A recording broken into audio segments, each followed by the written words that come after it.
What's going on, everybody? Good morning and welcome back to Beat the Bell. We have got the full crew back with us this morning. Noah back from vacation. I know that you all missed him. All right, let's get straight into it. Starting with Money Mander. Money Mander, good morning. Coming into a fresh week here after the whipsaw we saw last week. We'll dive into it in a second. All right, Diamond Trades. Noah. Alejandro, what's going on? Excited to be back. Should be a good week, and we're going to dive into it. Let's get after it. All right, and Stock Snipa. Good morning, guys. I got a sick bet the bell like I always do. I know that's what everybody's here to see, and we're gonna have an awesome segment like we always do.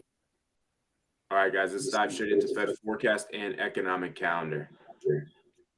For sure, let's do it. Let's start with this week's economic calendar. We have a decent amount of high impact news coming in this week, with the biggest of which is going to be NFP, obviously on Friday. But we've got some other things to cover for this week as well. We've got the JOLTS job openings tomorrow, which is going to be high impact news at 10 o'clock. GDP growth rate estimates on Wednesday for Q3. We've also got core PCE month over month on Thursday, as well as initial jobless claims and a Fed speaker. So decent amount of high impact news this week. Definitely keep your eyes peeled for that, as we expect them to move the market. Let's also cover some earnings for this week. So we've got some earnings to watch out for. It's definitely a lighter week, as most of the S&P 500 companies have reported already, but some names of interest: NEO, the EV producer, and Hewlett-Packard will both report tomorrow. CrowdStrike and Salesforce report on Wednesday, with Dollar General, Broadcom, and Lulu coming on Thursday. So some interesting larger cap names to watch out for, mid to large cap names in the technology space, and then obviously Lululemon, Dollar General, a bit more consumer facing. So we'll get some interesting news there this week. Let's cover last week's trading. More of a recap from me than you guys, since I missed last week. The market was obviously volatile, continuing what is shaped up to be a really tumultuous month. Difficult word. Tumultuous month for stocks. The S&P 500 and the NASDAQ both broke their 3-week losing streaks, closing up 0.55% and 1.2% respectively. The Dow lost about 0.5%, closing red for the second straight week. And this was amid comments that Fed Chair Jerome Powell made at the Jackson Hole Symposium on Friday. So Fed Reserve Chairman Jerome Powell spoke Friday at the annual Jackson Hole Symposium in Wyoming, organized by the Kansas City Federal Reserve. Powell acknowledged the drastic difference in the economy to where we were when he gave last year's speech, namely hitting on the welcome drop in inflation from 2022 highs. He also, however, mentioned that inflation is still far too high, a tune he's been singing for much of 2023. He also voiced that the FOMC has intentions of keeping rates elevated going forward until, quote, they're confident inflation is moving sustainably towards their 2% objective. Given how far we've come, he said, at coming meetings, we're in a position to proceed carefully as officials decide whether to tighten further or instead to hold the policy rate constant and await further data. Importantly, Powell noted that the committee's belief that inflation will head back towards their 2% level in the coming year is dependent on economic projections, with which anticipate below 2% growth in the U.S. economy over the same period. Powell pointed out that unexpected strength in the economy could put, quote, further progress on inflation at risk and could warrant further tightening of monetary policy. Highly interested to see what impact it's going to have on the economic readings going forward. So it could create sort of like a good news equals bad news scenario, where signs of economic strength get punished by the market. You know, their sort of projections right now are that, yes, inflation is going to come down towards that 2% goal, but that really is dependent on the economy growing below capacity for an extended period of time.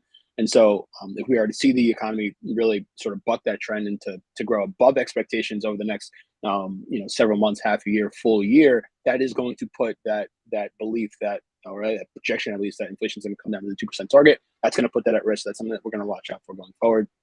Powell elaborated that the recent tightening of economic conditions and easing of labor market imbalances create enough downward pressure on economic growth that they should be able to achieve their goals. So all in all, fairly hawkish tone. Gave the Fed room to pivot, as he always does. Made sure not to back themselves in the corner. But it sounds like he's leaning towards no more hikes here for the rest of the year, should everything go to plan. maybe one more maximum, but it seems like we're ultimately at that terminal rate. Mander, what did you take away from Friday, and what else you got? You muted, I think.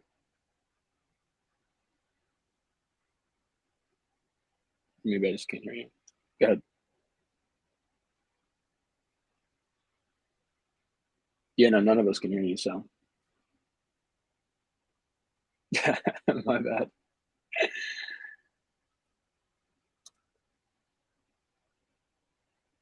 Anna, what's up? What do you think of Jackson Hole? I know you were probably tuned in, listening. All right. Closely. All right, give me 1 second here. Obviously, we're having some technical difficulties. I am now having technical difficulties on my end now, so this is kind of turning into a shitstorm. All right, so Jackson Hole, we can talk about the price action. Obviously, lots of traps that we saw in both directions. As far as what was actually said, yeah, I have literally no idea. So that's good. But yeah, it was pretty typical of what we see during Jackson Hole. Traps on both sides, and that was the best way to trade it. But give me a second here, guys, and I'm going to try to get the system chart pulled up. Again, having some technical difficulties. Actually, just go straight to bet the bell right now, and then we can do that stuff at the end. Bet the bell? Yeah, let's do it. Let's do it. All right, so let's start off as typical. We're going to take a look at our standings. Last week, Hondo had the chance to pass Noah in the green or reds. Unfortunately, he failed to do such. Came pretty close, but no cigar. We can see right now 54-29 versus 54-30, 65 versus 64% win percentage. Yeah, and we got Mander tailing behind at 61%. But let's dive right into it and start with our first question, as always, green or red. I'm going to start this one off with Hondo. All right, I'm going green for today. Okay, I like it. What you got, Diamond? I'm going to go green as well. Yeah, I like it. Money Mander, if you're with us. Put one finger up for green and two fingers up for red. Red. Red, okay. I'm going to have to take green for the day. Looks like in the pre-market, we definitely got some buyers stepping around, like right about now. My next question is, if we look at terms of raw market cap, could NVIDIA pass Amazon's market cap within a year? Currently, right now, if I'm not mistaken, I was looking at this on Friday, I believe NVIDIA has a $1.1 trillion market cap and Amazon has a $1.3 trillion market cap, which that makes them pretty close right now. Considering we're about 200 billion off. But I'm going to go ahead and start this one off with Hondo. Could NVIDIA pass Amazon within a year? Yeah, absolutely. I think it's important not to underestimate the power of these bubbles. Basically, this AI bubble has brought the market out of what was a bear market, and we've seen unprecedented strength, led, of course, by NVIDIA this year. And so while the stock, is, in my opinion, overvalued, that's exactly what defines a bubble. And I think that NVIDIA will continue to have a lot of success. And there's kind of that FOMO feel as people get more and more in tune with the AI theme. I think that's a great answer. I'm going to go ahead and jump over towards Diamond next. Yeah, so I agree with Hondo. I do think that they can pass. I think it'll be interesting to see, like, in a year whether they're still above that threshold of Amazon. Like, I think it's almost inevitable, like you said, 1.37 trillion right now for Amazon, 1.1 and change for NVIDIA.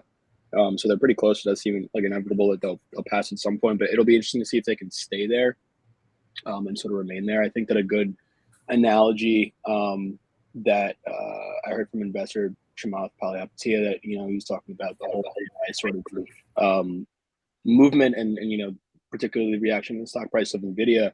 And he used the analogy of like the gold rush in California. And when you look at the gold rush, who's the people who really made money it's the people who are selling the accessories to the platform, right? And so if the Gold Rush itself is the platform, then the people who are selling the shovels, the picks, the jeans, that's where Levi Strauss was born, things like that. Those are the companies that excel because they're giving people the tools that they need to ultimately go and try and succeed on this new platform, right? And I think that NVIDIA, he said NVIDIA really is in a similar spot where if you want to succeed in AI, you sort of have to go through NVIDIA, right? They're the ones selling the shovels and the picks. And so right now they're the best game in town. And it seems like that's not going to stop as sort of, supply and demand continue to come into balance. It seems like they're going to be able to reap the benefits here for at least in their share price for a little bit longer. So I would definitely say yes. Very detailed and very great oriented answer. I'm going to go ahead and jump over to Sal. Could NVIDIA pass Amazon's market cap within the year? All right, fantastic. So this was actually what I was hit on in Fed forecast, but couldn't with the NVIDIA earnings last week. So I absolutely think this is going to blow past Amazon. I think this is realistically going to be up there with the Apples within a year.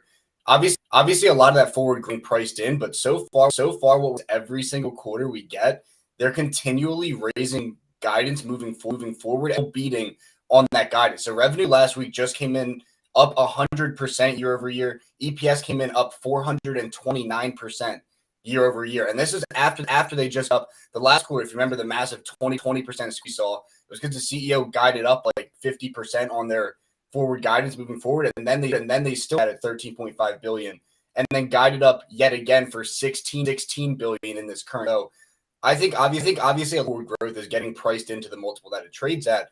But at the same time, as long as this growth can grow, I think there's really like no ceiling for this one, especially if we're looking around. If you just saw Tesla just unveiled their like $300 million data center, they're starting to test all of the camera, trying to get FSD 12, this new version coming out to solely rely on cameras and AI versus human inputting code.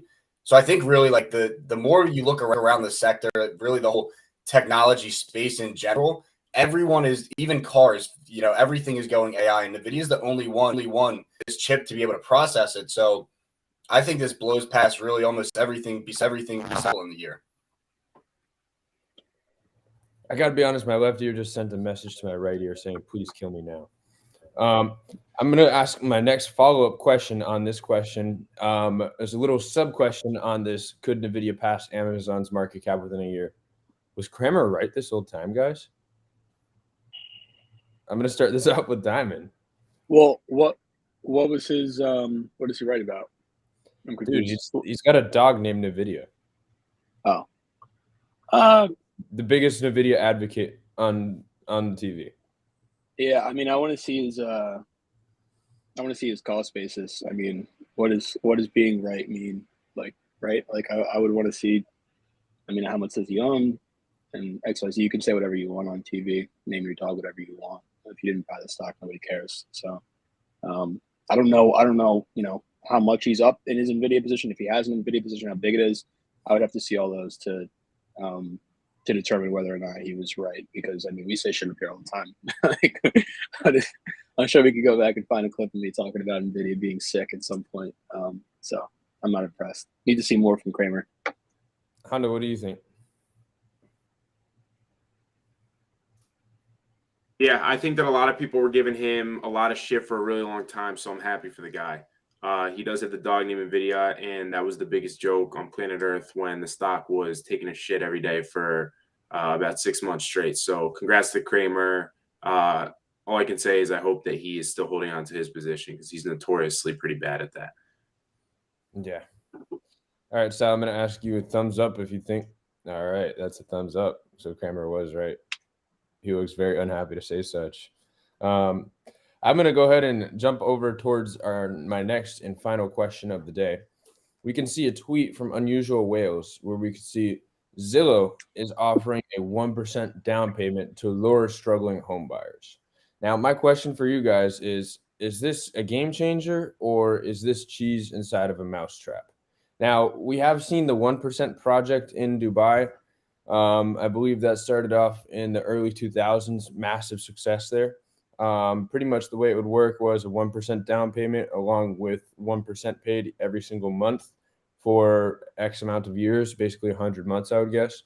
That was a massive success in the housing out there. But we could see maybe this might not work over here. I'm going to go ahead and start this one off with Hondo. Is this a game changer or cheese in the mousetrap? I think that this is really dangerous. Especially thinking about our generation in the current market that we're in with extremely high interest rates, in a generation that has probably taken on more debt than any generations in the past when it comes to student loans, credit card debt, personal loans. I think that this is going to end up getting people in trouble, right? So I don't know.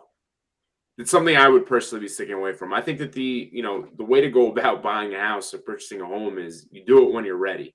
And this just feels like a shortcut that in turn is just going to put you into unnecessary amounts of debt. So I like your response, but I just want to chime in here and say one thing. Believe it or not, kind of crazy, Gen X actually is the generation that holds the most credit card debt. I believe everybody on this panel right here qualifies under Gen Z, which we actually are not the worst spenders, believe it or not. Kind of crazy to think that sometimes when I see what people my age are doing. But I'm going to go ahead and jump over towards Diamond. Game changer or cheese in the mousetrap? Well, quickly to your point, I mean, I think Gen X probably holds more debt than Gen Z just because we haven't had enough time. Give it like another decade and we'll see where those numbers are at. But yeah, I agree with Hano. I think this is pretty dangerous. I mean, when it was announced, all I saw on Twitter were the comparisons between that and like ninja loans and no income, no job loans that sort of, were a sign of the top in like 2008, 2007 kind of deal. So, I mean, I understand it. And to Alejandro's point, right? Like you want to wait and, the time to buy a house is when you're ready. And, that is just getting pushed out further and further and further as, regular Americans are sort of getting pushed out of the market to buy some of these houses, especially so like with where prices are at right now and how they haven't really kept up with wages in the last, several decades. And, I think on one hand, I understand what they're trying to do. Like, I don't think that it's like I think it's well intentioned, but I agree with Alejandro. I think that at the end of the day, it's going to create bad incentives for people, and you have a situation where I think that people can get themselves into more trouble, and this can do more harm than good. Hopefully, that's not the case, but I mean, it usually is when you see things that sound too good to be true, like in this scenario here. So, I'm going to agree with Hana. I don't necessarily love this idea. But yeah, I mean, we'll have to see. Hopefully it doesn't, hurt people too bad at the end of the day. Especially with rates so high. I mean, putting 1% down with 7% mortgage rates, like what's your payment going to be after that? It's kind of, it's even just thinking about that, it's pretty ridiculous. So, I mean, we'll have to see. But yeah, I agree with Hondo. Don't love it. Yeah, I think I'm in agreement too. I'm going to read a message from Money Mander. You can see Money Mander's there throwing some thumbs down. Poor guy can't even talk right now. But Zillow is getting smoked on their real estate brokerage. Their real estate division is trying to push inventory. This is very bad. Message from Money Mander. Yeah, so basically that's kind of what the lizard is saying here.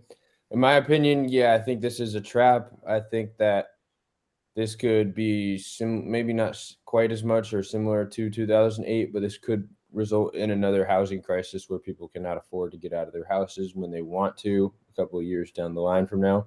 But I think 1% is kind of bullshit. I'm just saying. I'm going to put that out there. But that'll wrap it up for Bet the Bell today. I hope everybody enjoyed. Well, I know you guys enjoyed. I'm going to pass it back to Hondo here. All right, guys. So before we wrap up today's show, we're going to quickly talk about the S&P doing things a little bit different this morning. So we're taking a look at the ES futures chart, and there's an important lesson to be learned here. So last Friday was, of course, Jackson Hole. Early in the show, I was talking about the traps that were set. This, to me, is the most notable one. And as you guys can see, there's a pretty obvious looking head and shoulders here that formed. So we have the left shoulder here, the head, and then, of course, the right shoulder right here. But when we came down and finally broke below the neckline of this head and shoulders, which is at around 43.70, and that was on Friday, we dipped below it and we were unable to break down. And so these patterns, these sort of technical or classic technical analysis patterns, they're not necessarily predictive of what price is going to do. And so the head and shoulders doesn't confirm until that neckline is, of course, broken down. And what's most important when looking at these patterns is that there's a signal on both sides. If the pattern does work, okay, that's a signal that the market is likely to trade lower. If the pattern fails and it gives what we got on Friday, which is a false breakdown or failed breakdown, that's equally as notable, okay? And so that's actually a bullish indication. And so recognizing these patterns is super important, not just to be able to say, okay, there's a head and shoulders on the 30-minute chart. It looks like if this breaks down, we're going to trade lower. You watch the pattern, watch the neckline. If the neckline gives a fake break as it did, and this was just beautiful, it couldn't have been, any prettier, then that's a bullish indication. And so as you guys can see, we traded higher from there and we're continuing to trade higher into today's session. So just an important lesson to be learned there. This is true for any pattern, right, guys? So head and shoulders, bull flags, bear flags, ascending triangles, descending triangles, all that stuff. None of those patterns are predictive and they don't work 100% of the time. But even those fake signals can be really valuable in your trading. All right. So that's going to do it for this morning show. Appreciate everybody that tuned in. We'll be trading live all day in the King Capital Discord. You guys can go to king-capital.com. And that's that. QR code should be popping up any second now. There it is. We'll catch you guys back here on Wednesday morning at 8:30 a.m. Eastern Time. Have a great rest of your day, everybody.